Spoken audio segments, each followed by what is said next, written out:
when I was in high school, the colleges I applied to, I really wanted to go to Columbia because I had visited there.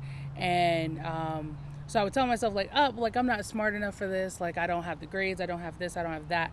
And the issue is not so much only the things that are saying that's I'm telling myself, but when they're reaffirmed outside of me, when, like, because then I had a guidance counselor that was like, oh, that's a reach school. Like, don't apply there. Like, don't waste your money on the application. Don't, like, waste your time on doing this because you will not get in. And I think that she came from a place of, like, I want you to go to college, so do what you can do within your scope, but not the let me push you further than that. Absolutely. So I didn't apply then, but I applied for my master's and I got in, and that's where I graduated from. So it's like to go back and say, well, like, I stopped myself before and I let outside voices and my internal voices stop me, but this is the way that, like, I just had to go a different way about it and still achieve my dream.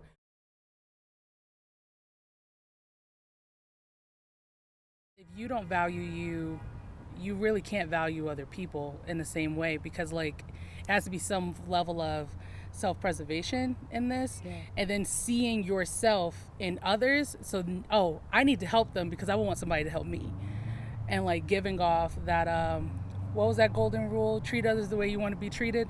Same kind of thing. And I think that we have to just be strategic in helping people finding what their passions are. That's another thing that I love about Utah, the open air, the not being surrounded by really tall buildings like in New York and Jersey and stuff, allows me to think more. What does it mean to be Charlene? Like, what does it mean to be me?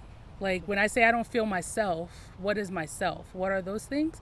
So I can stop and, like, come and, like, lay out here, or drive up into the mountains, drive to the Salt Lake or anything, and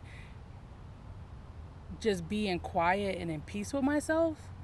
And then saying, like, okay, so how can I use this that I learned to, like, I'm always about helping the community and, like, giving that to somebody else. Like, how do I make sure other people can reach that? So when I got to speak at a Black Lives Matter rally a couple of weeks ago, actually, when I got to do that, part of my speech was that we did a meditation during the speech. Was just like close your eyes and breathe and envision justice and the word equity and equality and love, and, like, let that flow into you, let it hug you, let it, like, you see that feeling that you feel, that peacefulness that you feel in this moment. That's what we're trying to create in the United States, for everyone to feel that peacefulness and safety that those words bring when they are when you mean them and when they're implemented, so that hopefully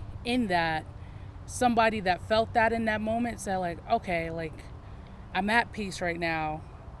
How do I help? Like, at my most peaceful, not when I'm at my most, like, out of my mind, crazy, like, what's going on? Like, I need help. I need to do something. But, like, when you're at your most peaceful and your cup is your most full, how then can you help others? And really show up as your authentic self. Yeah, in that. Because then, like, the way that you help is most authentic to you then.